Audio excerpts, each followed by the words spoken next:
Alice, for inviting me to speak about what I'm currently working on. And this work has just been submitted in the bioRxiv. So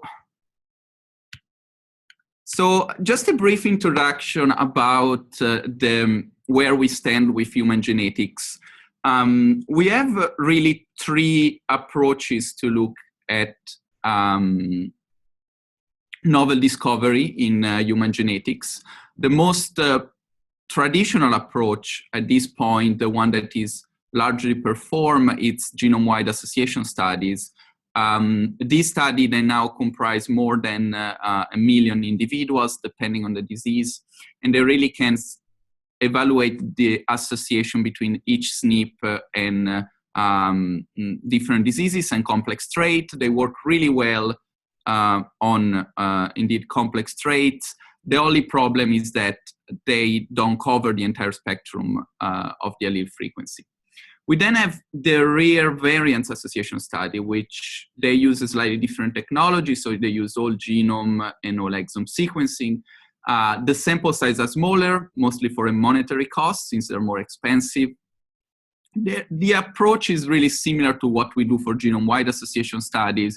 And we also try to do some burden analysis to capture the contribution of rare variants. The clear advantage of this study is that we can survey rare variants.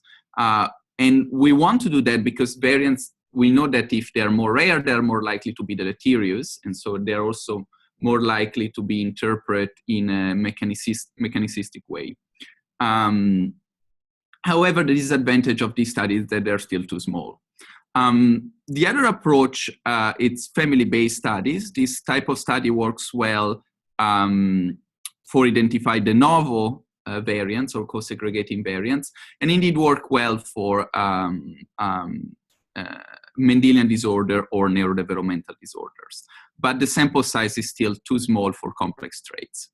And so given this landscape of different approaches to identify variants which are potentially associated with diseases or complex traits, we want to really focus on rare variants association study, and specifically that group of variants that we can identify with whole exome sequencing. But there is a problem, as I mentioned before. Exome sequencing study, which explore the rare variant spectrum, are still underpowered. And they will probably be underpowered with few years, since we know that by simple, statistical laws, we will need a sample size which is larger than genome-wide association studies, since we are investigating variants that are more rare. And so we need strategies to reduce the searching space to genes and variants that might be relevant. This is like somehow against what we have been saying until now, and that's why we move from candidate gene study to genome-wide association study. So we need to reduce the searching space, but at the same time, we need to maintain an unbiased attitude that comes from genome-wide association studies. So how we do that? We do that by using information from different sources that are allowed to prioritize disease variants and gene of interest. The first type of information that we can obtain, it comes from basic population genetics laws. And so we know that the variants that have low frequency in the population is more likely to be deleterious, because there might be selection forces pressuring these variants. And so natural selection will purge these variants out of the population, and over time, the variance frequency will decrease. The second types of information, so the first information is really on variance level. The second type of information, it's on gene level. So if we want to look at group of genes that might carry interesting disease-associated variants, we are going to look.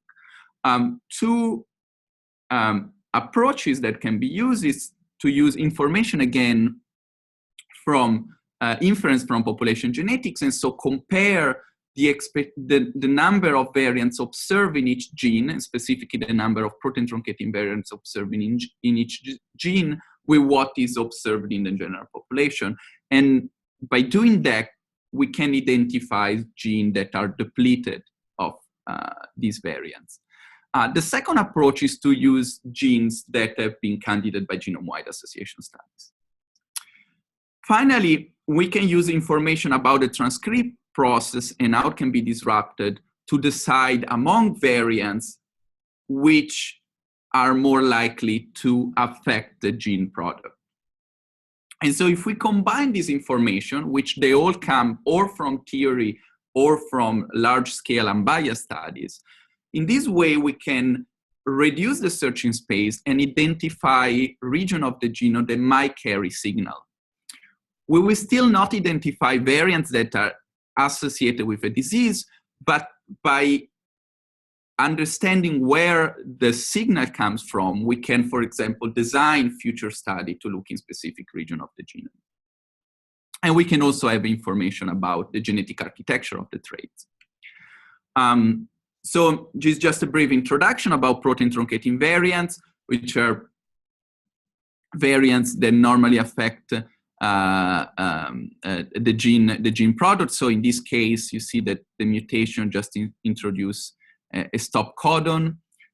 Missense variants, they just change an amino acid, and this amino acid might have an impact on the protein structure.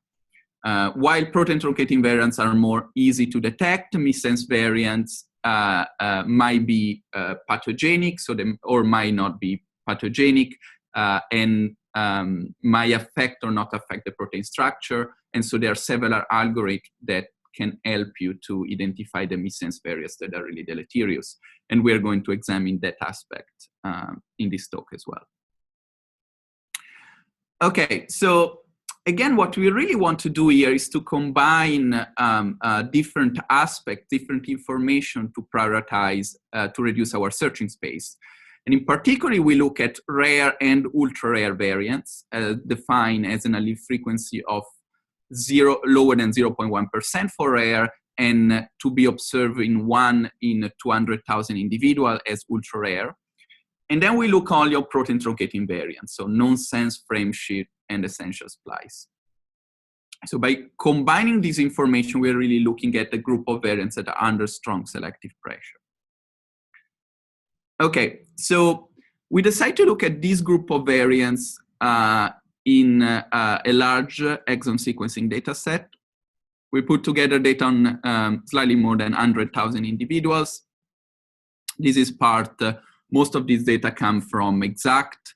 Some they are like additional studies that have been performed mostly at Broad Institute at Washington University. And what we really been doing is to create a standardized pipeline to analyze all this data.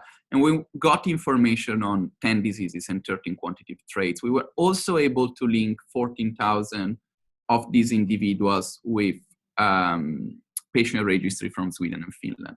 And so this is really highlight how large-scale approaches can help, and the collaborative environment in human genetics can help to aggregate such large amount of data.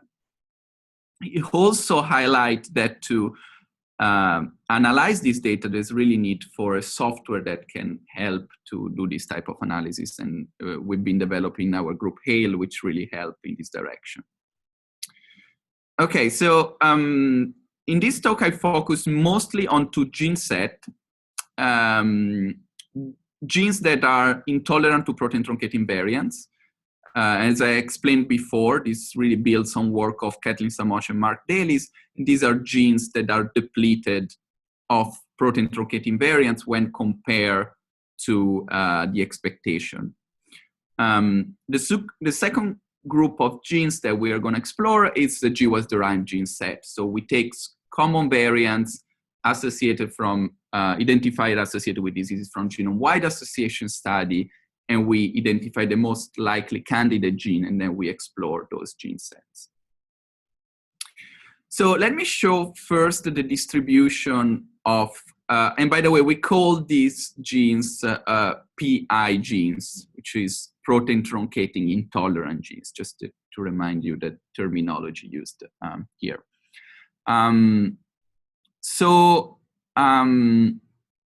If we look at the distribution of the variants, you can clearly see the protein-truncating variants are more likely than less likely to be observed per individual than synonymous. That's not a surprise. When we look at ultra-rare variants, then you can see that although synonymous are still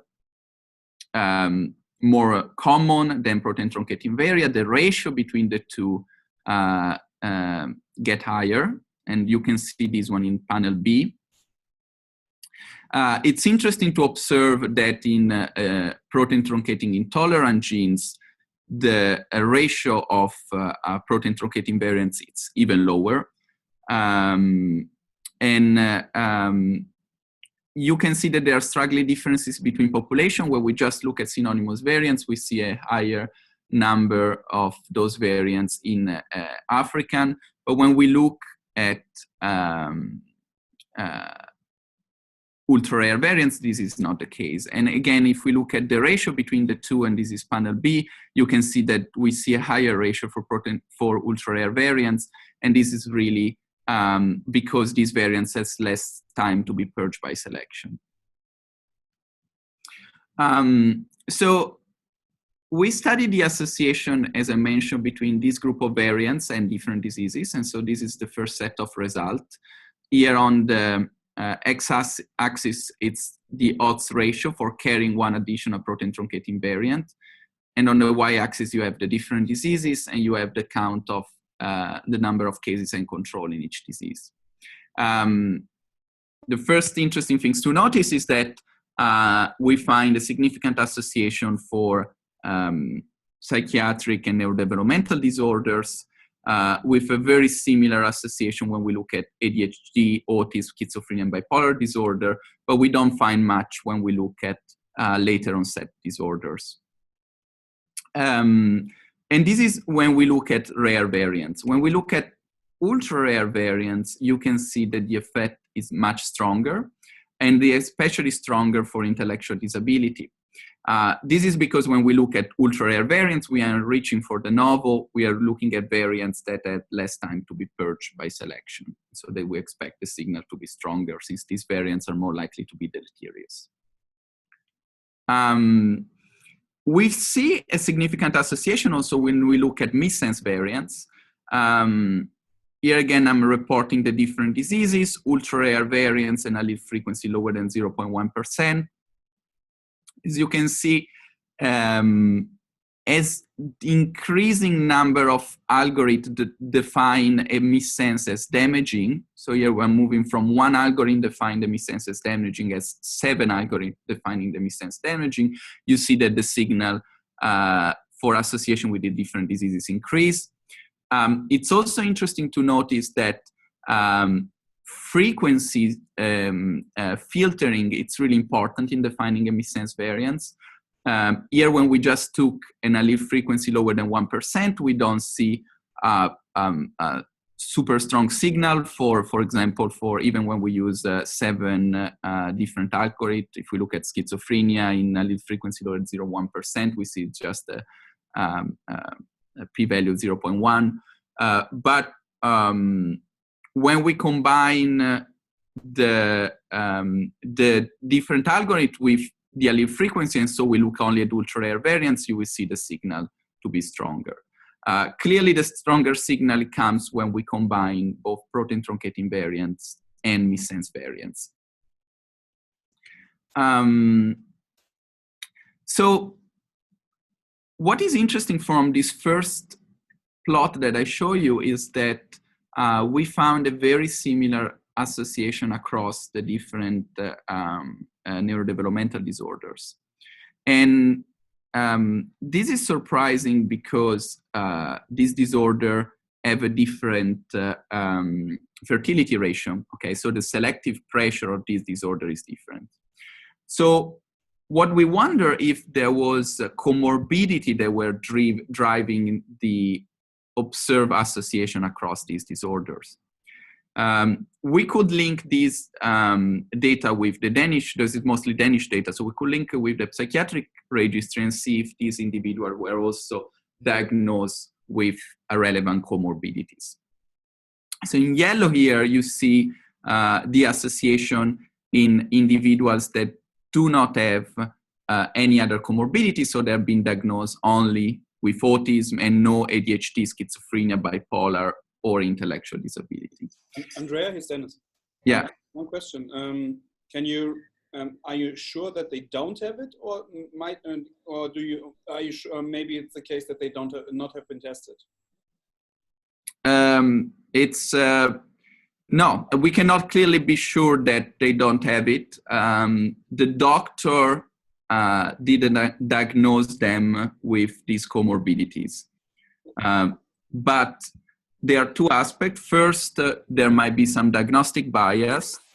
And second, some of these individuals, for example, too young to have developed some of these disorders, so they might be diagnosed with autism and might develop schizophrenia later in life, but we follow them up.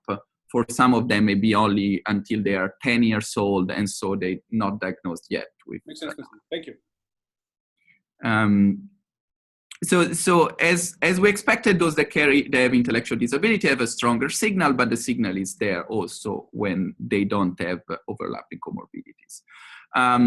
We also look at individuals that don't have any of these disorders, but have any other FICD code. So these are codes that are given for diseases related to behavioral or neurodevelopmental disorders. And again, we see a significant association even beyond these diseases. When we look at the association with quantitative traits, we see a significant association with years of education, age, and height. So let me go through each of these associations separately. So individuals carry these additional protein-truncating variants. They tend to have lower education. This is around 2.7 months less of education. This is really an effect that is not driven by diagnosed cases of schizophrenia, intellectual disability, of other neurodevelopmental disorders, but it's an effect that is true in the general population. We have shown this in a previous paper.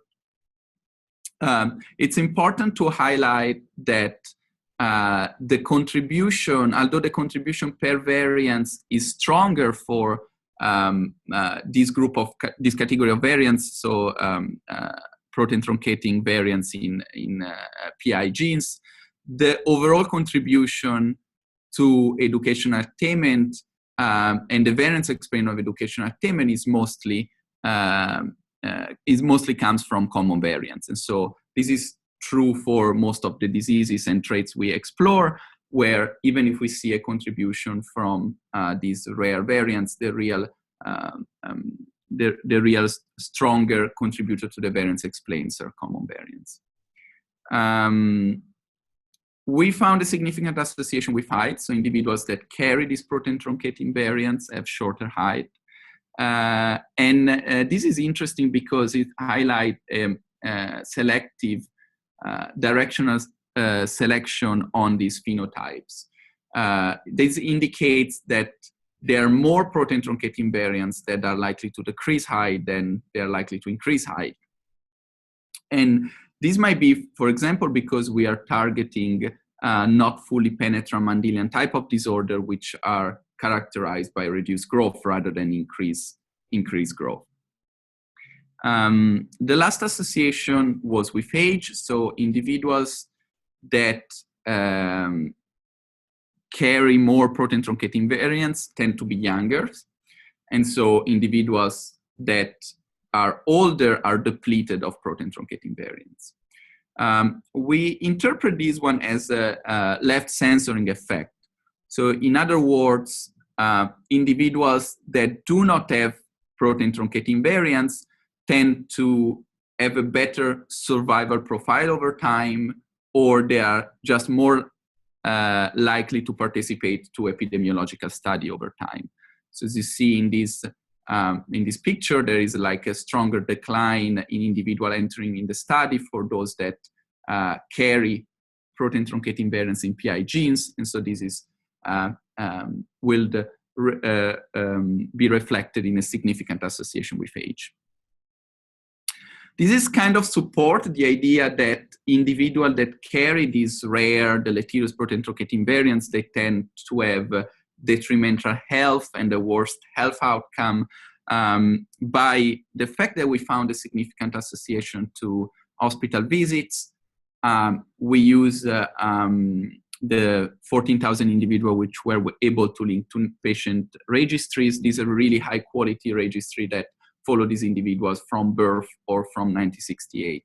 And so by looking at their overall number of hospital visits, we found that those that carry these protein truncating variants are more likely to go to the hospital, and this is significant both in Sweden and in the Finnish data set. So the other interesting things we could do is that we could do a PHEWAS, where this time the predictor is this burden of protein truncating variant. And this is because clearly we explore quite a lot of diseases and quantitative traits, but it was limited by the study that were available and the study that probably most people are interested in, the diseases that are probably most people are interested. But we really wanted to see if there was any other association outside those diseases that we investigated. And so each dot here on this QQ plot is a different disease. These are not purely ICD code, but it's a really nice approach where we combine ICD code. We had a contribution from expert epidemiology and medical doctor, which arrive an agreement on how disease outcome could be defined by using registries. And this is again done on the Swedish and the Finnish data set. As you can see, this is mostly following the null distribution, but we found a very strong signal for chronic kidney failure. This was kind of puzzling for us. What we think it's going on is that chronic kidney failure, which is kind of relatively common disease in older individuals, is really a tag for a bunch of underlying more severe comorbidity. So when we look at individuals that have chronic kidney failure compared to individuals that do not have chronic kidney failure, we see a really large increase of a lot of other related comorbidities. So it might be that what we are really capturing here is some underlying comorbidity which we will not have enough power to detect. This is, I think, an important observation, and this is something that is really true in general when we work with registry data, which is what we are really capturing and how can we disentangle the impact of the true underlying cause and the one that comes from the comorbidity that are associated with the disease. So I hope I convince you that individuals that carry these protein truncating variants in this gene that are intolerant to protein truncating variants has an increased risk of intellectual disabilities, other neurodevelopmental related disorder, have a worse health outcome, which is characterized by or reduced survival or just reduced at least study participation in our study and increased number of hospital visits. What I wanted to show you now is that using this group of genes, it's a good approach. You might say, okay, interesting you use PI genes, but what if we will use other gene sets? Well, so here I'm looking at other gene sets which are also being characterized to be a group of genes that are deleterious or somehow related with more severe diseases. And here in yellow include all the genes that are reported somehow in ClinVar. I have haploinsufficient gene, genes that are essential for cell survival, and literal subviable genes in mice. And as you can see, again, here is the the phenotype that were significant in the previous associations, you can see here that PI genes perform best as compared to these other gene sets. This is true for almost all diseases except for autism and intellectual disability, where actually haploinsufficient gene has a stronger association. But it's somehow highlight that this unbiased approach, where we take large population studies and we compare the frequency of variants observed in those studies and that expected under a natural model, is a good approach to identify genes that are relevant. We also look at, we did not only a gene association, but also variant association analysis. We took specifically all the variants that were in a ClinVar and they were deemed to be pathogenics or likely pathogenics, and they were rare enough. So with an allele frequency in our data set less than 1%. And if you take those and you make a burden, so these are around 0.76 per individual, and you look at the association with any of these traits, you will not find anything significant. Okay, so now let's move to a slightly different aspect. Protein-truncating intolerant genes are great. They're really good to identify signal for severe disorder, which are under selective pressure. But what about disorders that are not under selective pressure? And I show you there was no enrichment for myocardial infarction, inflammatory bowel disease, and so on. Well, so for these diseases, we need to find a different strategy, right? And a different strategy might be to use GWAS-derived gene sets. So take the GWAS signal and look if there is an enrichment of protein-truncating variants in genes that are characterized by GWAS signal. This can help us to understand, is there an overlap between common and rare variants? And if the overlap, let's say, is 100%, then when we do whole exome sequencing study, probably we want just to focus on those genes and try to use this information, for example, to understand exactly which gene is associated with which variant candidate from genome-wide association studies. If it's not the case, then when we do whole exome sequencing study, we might want to focus on different gene sets. So what I'm showing you in this table is the association between the phenotype that we're measuring in our data set and a gene set that has been derived by result from genome-wide association study. So first, a few words about how we derive gene set. This gene set is clearly difficult to map common variants to the most likely genes.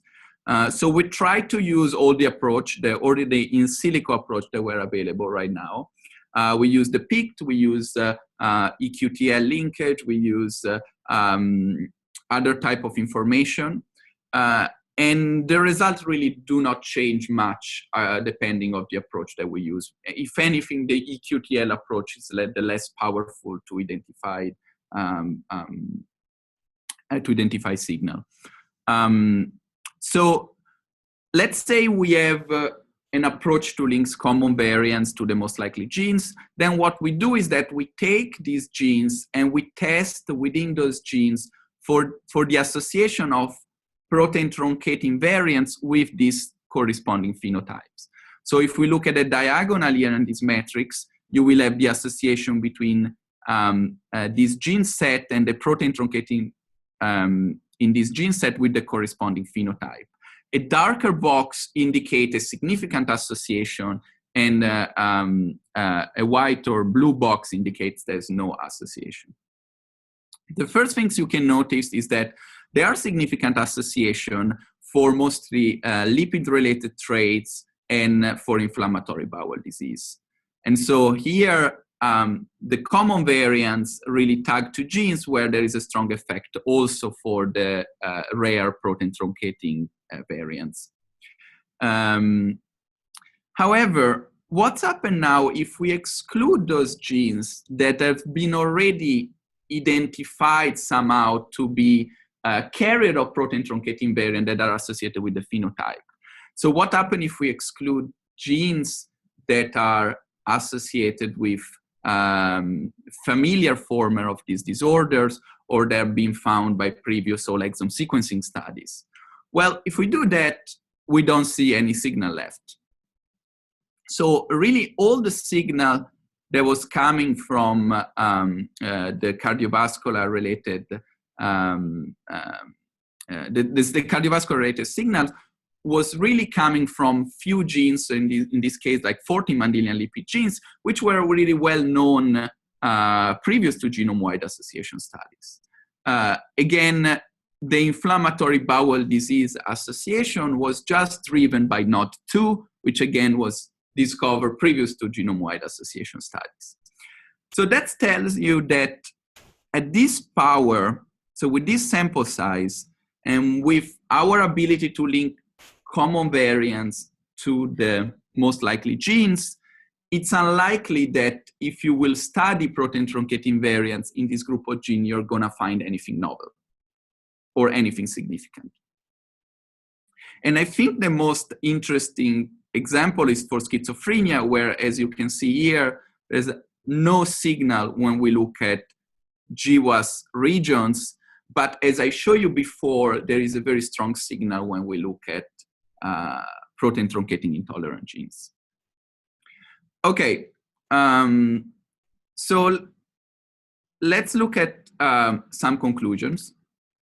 Protein-truncating variants in genes that are intolerant to protein-truncating variants have a substantial impact across psychiatric and neurodevelopmental disorders.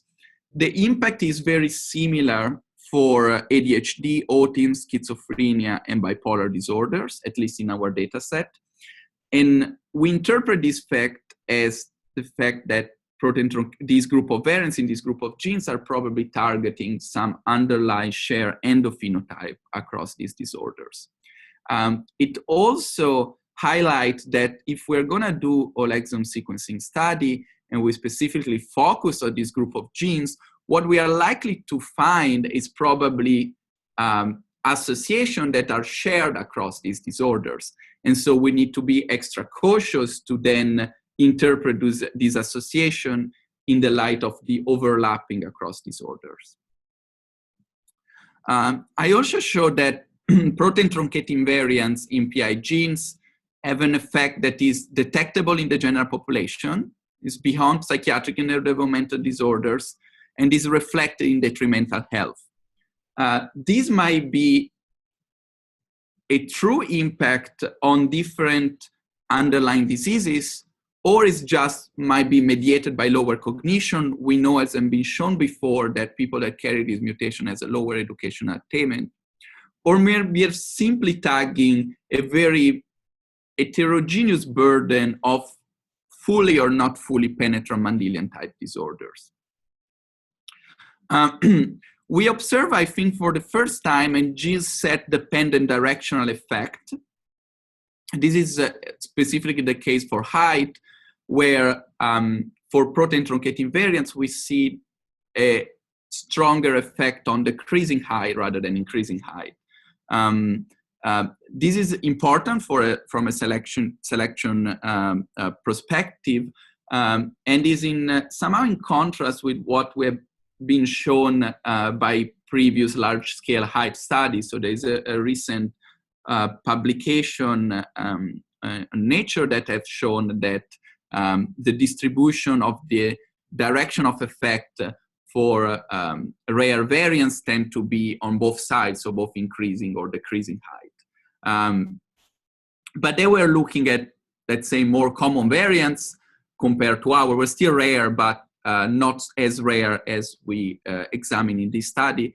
And they also looked at the entire genome, not in a specifically reduced gene set. So we think that by looking at this specific group of genes and looking at these very rare protein-truncating variants, we're probably capturing, again, some underlying Mendelian type or not fully Mendelian type disorder, which are generally characterized by reduced growth.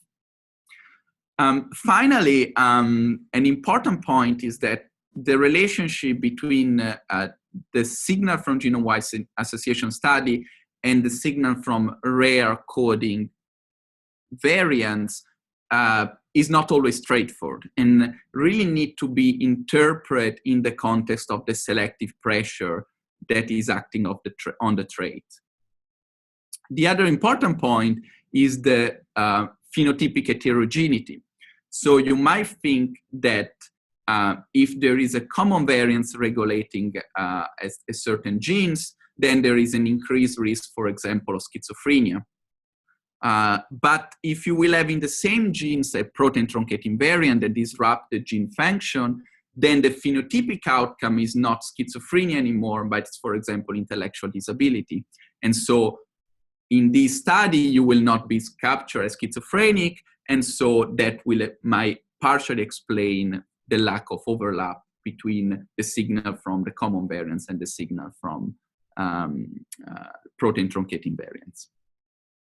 Okay, so these were the conclusion. There have been a lot of people that have been contributing to these studies, both here in Boston and in Sweden, Finland, and Denmark, and at Washington University.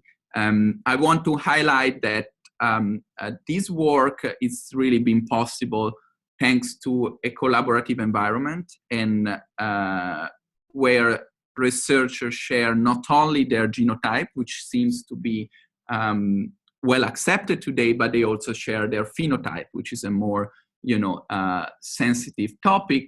But it's really the ability to do that is really allowed these type of studies. Okay, thank you very much. Do you have